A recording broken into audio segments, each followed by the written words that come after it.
We're back with that projectile feature that was so broken, Ninja Kiwi could only keep it in as a quest. For the uninitiated, the TLDR of this mechanic is simply, projectiles can be of any projectile of any other tower on the field, and hence why, with a combo of a Dartling gun and a boomerang, our Dartling is shooting, well, half boomerangs, half darts. And as I said earlier, it was only available as a quest, but thank you to Laz for making this mechanic possible in any other game mode, and that's why we're taking on Elite Blastopolis today. Now, I covered this quote-unquote mod already, and I already found how easy it is to break this mechanic. Simply, like, by dropping attack and a farm down, you can make infinite money within, like, 2 rounds. And obviously, that won't be a challenge anymore, even to beat an Elite Blastopolis. So that's why I've got a couple house rules today. 2 very simple ones. Number 1, no bonus income allowed. That applies to all money generation. And number 2, for each tier, to spice things up, we're going to try different tower combinations. I restarted just to get a more reasonable set of starting towers, by the way. But yes, genuinely, this mechanic is so broken that even without income generation, I believe it is enough to beat an elite boss, if we think about the right combos properly. But perhaps trying a different combination for each tier is too much, because, like, money is gonna be a huge issue. I think we only have, like, I'd guess 250k to work with across 120 rounds. That's not including, like, buying and selling towers, which would lose you even more money. So I'll see how much I can vary it, but no guarantee how that's going to turn out. I think for tier 1, you can see I'm already kind of getting set up with the Druid already. This shoots 8 projectiles, so if I just find a combination that of 8, like, of strong projectile that shoots 8 of them at once with the Druid, then feel that would work pretty well. I guess since I already have the free dart drop down, let's try a Sharpshooter. Sharpshooter plus Druid of Wrath means I think it's 6 damage and a chance to crit for that burst 8. And of course, for a stronger projectile, we want more pierce on it. Now, one thing I'm unsure about is whether or not, if it crits, does it crit on each individual attack, or is it a group of them? And I'm pretty sure the answer to that is a group, because if you take a look at when it crits, you might see a stack of it when that does happen. So wait for it. Should be any time here. It's like a 1 in 10 chance to crit, right? But with there being 2 different projectiles, it's, well, 1 in 20. And of course, when I want to show it to you, it doesn't pop up. Anyway, I guess it'll probably pop up against the boss at some point. So, bring on Blastopolis, 43,000 HP. But how much does Druid of Wrath do when it gets the crossbow? Well, I guess at best it's only 6 times stronger, or rather, normally, since this is like 6 damage. Again, I could be forgetting, but I think that's the case. And also, I said no money generation earlier, but I completely forgot I could do money saving. So we can get attack speed, and we can probably just set up like a double discount factory so we can save money when we get tower. So far, pretty good start though. I say pretty good, yeah, we're not even 1/8 through yet, so maybe it's not as good as I thought. I can also draw more than 1 tower if I feel like it. And I will do that because technically if you double the amount of towers, it does dilute the pool, meaning 2/3 of projectiles are now, you know, from the Druid. Think about it. Each one having a 1 in 3 chance, times 2 of them is like 0.67 of, you know, the burst of crossbows now, whereas before it was 0.5 with one of them. Therefore, adding more Druids does benefit us, but nowhere near as much as, of course, you know, normal tower spam. So it remains to be seen if we're going to be able to beat Blastopolis like that, like this. It'll probably take a while. If that is the case, though. 1/4 of the way through now. There's 3 Druids now. 3 with a 0.25 chance of spawning crossbows is now 0.75. So again, higher, but like the gains are getting worse and worse and worse. How about Azili Totem help out? And hopefully we can snipe the Bloons leak in. Sheesh. Well, hang on. I can just spend more money on another crossbow. Can I not just do that? So now that is a 2 in 5 chance to spawn the crossbow. So 1.2. Quick maths. What is annoying though is every time it hits each skull, probably gonna leak. Yeah, and also with camos, because this doesn't have camo. Well, okay, fine. I'll just buy camo detection so I don't have to worry about that. But camo before was an issue because this would need to shoot the dart projectile in order to hit camo, and this cannot detect camo in the first place. So even if it shot the camo detecting crossbow, we would have had issues. But pretty cool that unlike random projectiles, you can kind of math out how much extra damage you get, while also keeping the spirit of, well, wackiness, because other towers are shooting completely different projectiles. With 4 druids now, that's an expected, I think, 1.33 crossbow shots. I can probably sell prematurely too, right, if the towers aren't in range, or rather rocks in the way. So if I sell this, that does give us a little bit of damage, and hopefully we beat this before it gets out of range. We just gotta deal with one more heat skull here. I don't mind taking that. I do mind taking all of that though, so yeah, that was a dumb idea. Let's try that round again. Second time's a charm, maybe? I did some last starting just so the balloons coming in took longer to come in, if that makes sense. Oh, but I see the issue. We had back-to-back, like, stuns. One, the max heat, and then second, the skull. Should be good now, though. Come on, 4k HP to go. 2k, 1k, and GG. That took a while. Hopefully, I didn't spend too much money on tier 1. And now for tier 2. Let's sell off the druids and the dart monkeys. $43,000 to work with. I think in terms of the projectile tower, or rather the one I want to shoot, make do damage, heli-pilots, quad darts is 4 projectiles every time it shoots. Close to the effectiveness of druids, except full map range. I have also just realized that strong projectiles are pretty hard to come by. Like, crossbows 6 damage, or rather sharpshooters, is pretty high if we don't want to spend a lot of money. I'm gonna just see what a recursive cluster does first. I know it's probably gonna lead to absolute disaster because this is not Moab damage, and as you can see, yeah, even with there only being 1 recursive, we've only tickled the last Populus so far. What if I try to bomb blitz out of curiosity? Is that any better? Well, the explosions are better, but the damage is not. I will give this tower combo some props though. It is incredibly satisfying to look at. However, if we're only at 1 skull now, and we only have 1 tier 5 of course, then yeah. We also have a black popping power issue, oh my god. We died to the black ones at 63. Okay, I'm gonna do a little bit of tweaking of the rules here, just to allow some fun stuff. Instead of all income banned, how about just stuff that would break with projectiles? So, I'm still gonna do monkey seed for bonus income. This is just so that we can see more interesting stuff. Because if I kept limiting income, then I definitely wouldn't be able to show you, you know, all the cool combos. So, actually, I still think bomb blitz can work. Just use or buy MIB when the money's there. And I guess we can also do faster firing, just for more of those shots. Okay, so here's round 63. I am $900 short. Oh, well, we can get it now after beating the ceramics. Nice. And now all we gotta do is worry about beating the boss. Which again, Winter Park is so long that I bet we could do it.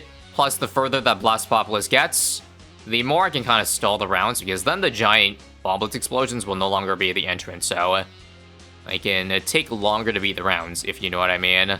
I also thought this would be a pretty innocent combo. I know there's a lot of explosions, but it shouldn't be causing crazy amounts of lag, that's for sure. Okay, I'll cut you straight to the ending of this tier, because good god is the lag unbearable. Felt like I was playing Rogue Legends for a second, which would have been fitting again if this, like, mechanic made it to the game. It would fit right in with the other artifacts that cause absolutely insane amounts of lag. So note it for next time, if there is a next time, not to use bomb blitz with this projectile carousel. I personally believe we can start to make the jump to, like, very, very strong projectiles. Bomb blitz was pretty weak mob damage-wise, as you saw. So how about we try the other bomb crosspath? I would say other crosspaths are allowed because they're different types of towers. Yep, straight to an Elim is exactly what I'm talking about. 100 damage for each projectile. I should have done top path for 1 extra damage, or Frags is fine too. But okay, what tower combo that shoots a lot of projectiles to pair with the Elim? Is it time to say go for a Dartling gun? How about an 023 buckshot? Oh, I just realized that this combo is really bad at defending balloons, so maybe not a good to even go for the Elim in the first place, eh? What happens if I buy a bad? Can we still kind of defend? Yeah, we kind of want like the other tower to have the main projectile actually do damage. Does not seem like the 024 is cutting it. Okay, let's just reset back to round 80, okay? No buckshots, just Sky Shredder, and oh my god. It's a great idea we skip straight to the tier 5 because I am loving this right now. Now, I'd also love a Call to Arms, but because I bought 2 expensive tier 5s, I have to probably wait a little bit.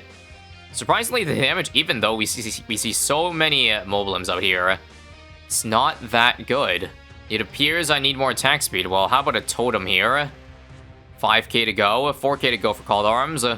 Alright, here we go. So, I think instead of Wing Monkey, because my Ace pad is actually right next to Blast Populus, guess I'll employ a little bit of Ace Micro to have the Elim shots be a wee bit closer. I think that does make it slightly better than Wing Monkey. Just simple figure Infinite Micro to keep it near where it is. Another Totem. It's still at the level where Azili takes 10 lives off of it, which kind of sucks, but she should get the level 16 Totem soon, right? The one that costs only 1 life.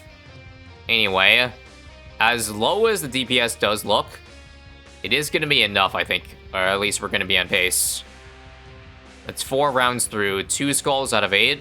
Not to mention, we're also very close to getting Homeland soon, so that'll be an even bigger boost to DPS, which I think we actually need because we're actually falling behind pace now. That's not good. Come on, give me the Homeland. Awesome. If I want even more buffs, I could do Overclock, but that would add another, like, projectile to the pool. Or even 2 of them, because doesn't the Cleansing Foam shoot? Yeah, it shoots white stuff and a nail. The reason why it works for villages is, of course, villages don't have a projectile, so they're not counted towards the pool. That's how amazing they are, I guess. And there we have it, halfway now, but the rounds are more than halfway. Come on, each ability is a sliver away from being up again. Then we get a big boost of DPS here. Here we go.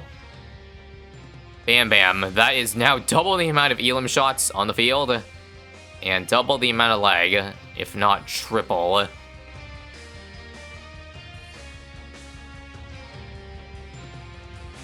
How far this is getting right now is definitely making me sweat now. Hopefully we can, come on, get Homeland off before we hit the skull so that we actually still get the ability off, because it was going to go in full cooldown regardless, so good timing there. And now, do we try Overclock? Risk it for the biscuit. If it does shoot out 2 different projectiles or adds 2 to the pool, then it's not worth it. But if it's only 1, then I believe it is worth it. Because that means instead of half its shots being Elims, it's now 1/3. But this is a 1.6 buff. Actually, no, I'm doing the math. It's not worth it. Even at 1.6. Okay, never mind. I guess we're just going to try to beat it as is. Oh boy. 4 rounds left to do 300k damage. Not gonna lie, I don't know if we can do that because these next rounds are very fast. I am aware. We're gonna need this last Homeland to get us through. Come on, 200k. 190. Last skull. I don't know. At this point, you're probably thinking, like, if this was so tough, or if this combo barely beat tier 3, and it's already a really good combo, how in the hell is it gonna even be possible to beat tier 4? And I'm asking that same question myself, but trust me, this is still far from the best one. Even though it's definitely a good one, we beat this with 1 round to spare. We can get so much more DPS just simply by swapping the Elim. Now, instead of 100 damage projectile, I believe I can drop this. Inferno Ring 502 for 1000 damage projectile. I don't know if its main ring attack is counted towards, like, again, the pool, but we shall see. And how about we make this a attack tier? Bottom path attack plus top path attack. How does that do for us? We'll make 1 tack zone, 1 overdrive, or maybe just 1 and 1. Sure, we get to see these 2 alone first. 7 million this time. I will have to move this around, though. Yeah. Oh my god. See? I told you, there was so much more broken combos, because I didn't even use Homeland yet. But look how mesmerizing that is. Honestly, looking at that, it might have been better to save this maybe for tier 5, because it's so good. We'll see it through, though. If tier 5 doesn't work out, then, well, I'll figure something out. Or maybe swap tier 5 or tier 4 and 5 for something else. I don't know, but yeah, this is way better than I thought even. It doesn't seem like the main attack is part of the pool. Don't tell me I need to get an overdrive back here. Doesn't attack. And of course, that's the worst part about Blast Populus. The random stuns where we lose the Inferno Ring. That was with Homeland, by the way. Literally half the screen, indeed, fills up with Inferno Ring balls. That is so beautiful. The bright side with beating, like, tier 4 really quickly, too, is I think I can pull out a trick for tier 5. Let's get the last 400k first. I'll do this for range, so it, come on, touches Blast Populus a little bit earlier. 200k HP to go, and there we go. Again, this was like 10 times stronger, like, than Elim, so let that sink in. Stronger than a Mad Missile, too. Those Inferno Ring Balls are no joke. So here's what I mean. We're gonna sell these now, and let's go ahead and get a Super Monkey here. Super Monkey with That's Right and Ultra Boost. I'm gonna keep the Taxon, by the way, because I think I need it. Anyway, I swear that Azalea's, like, projectile was never counted as a part of the pool before, because you never saw the other towers, like, have this effect. But it seems like that's part of what the Tax Shitter does now. I'm also gonna get Sun Avatar, by the way, just to defend that Ceramic Clump. So the reason for Ultra Boost was just to get a head start and more attack speed on my Sun Avatar. Don't know how much I can get in 12 rounds, especially since this is popping so quickly. But any stack is a bonus, and I can sell the Ultra Boost later and still keep the stacks. So perhaps I'll make up for the fact that I can't use Inferno Ring anymore for tier 5. Although maybe I'll still bring it out because it's so satisfying to look at. And here we are on the eve of the final boss. We did get 10 stacks off, which is awesome. And now we can sell this, and we have 200k to work with. And, well, it was probably pretty obvious what I was saving the best for last was. And, yep, it's going to be the Super Mines. If I remember how Spike Paragon went, it's probably going to be laggy, but I'm just hoping it's not as bad somehow, okay? So I'm bracing for impacts. Bracing for impacts. So far, it's not that bad. DPS seems to be about 100,000. I've yet to use my Homeland, just in case it's, like, it'd be too laggy. If I do use Homeland, it's basically a quadruple boost, isn't it? It'd be double damage on my projectile, and then double attack speed on the Super Monkey. But I don't even think I need Homeland. The 10 stacks does it. We're gonna get the Skull 1 of 8 pretty quickly, it seems. I guess out of curiosity, I will just activate it and see if it's actually 4 times. I think in terms of, like, in, like, real life time, it's probably gonna be the same. Like, sure, we'll get 4 times attack speed, but at what cost? 4 times slower the game? Well, so far, that hypothesis seems to be true. Yeah, okay, that was a big mistake. I just realized that it's only been, like, 5 seconds of Homeland, and the game moved to a standstill. It went pretty good, like, for the first 3 seconds after activating Homeland, but after that, it's all gone downhill. I'm just hoping the round goes to 121 so I can reset the round and stop the lag. Or hit a skull. Actually, I forgot. The reset of the Homeland ability was just simply because of Blast Populus, like, putting it back in full. We had it for way longer than 8 seconds there. Now that Homeland is officially off, our game is actually running at a reasonable pace, but is that going to be enough? Like, if I forego Homeland, because remember, I sold my Ultra Boost, so now I only retain the 10x stacks. Nope, not the temporary OC boost, which was pretty major. Well, who am I kidding? It's still gonna be enough. Now, there is gonna be a little bit of downtime where this thing isn't gonna be in range. So how about once it does reach that point, we try dropping another tower down to see how that would fare in combination with, like, Super Mines. Wait for it. Skull now. Right, the rock reduces range, so I guess now is our time to shine. Alright, here comes Super Monkey. Just a base 000. Take a look at the DPS there. That is no joke. 40,000. Like, it's hardly even that the Sun Avatar is so much better than the 000. I think it's only like 4 times better. Of course, since we can only use 1 Super Mines, though, it is more efficient just to go for the most amount of projectiles in the Sun Avatar. I should probably sell that Super Monkey just so, again, I get more of the stuff on this guy.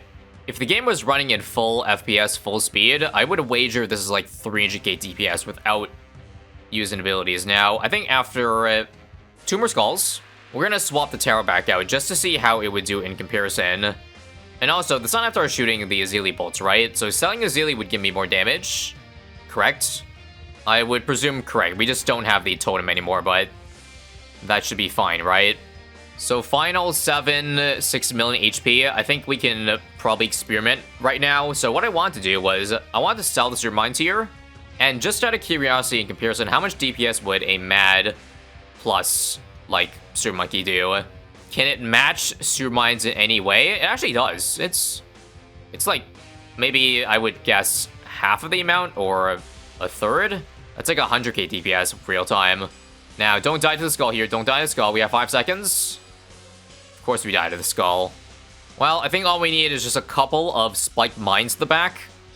And that should be enough to handle the ceramics. Nice. And now for one more comparison. If this is 100k DPS, then the Inferno Ring should be about 150k, right? I know I said different towers per tier, but, you know, out of curiosity, we had to see it, right? And it seems actually about on par with the Mad.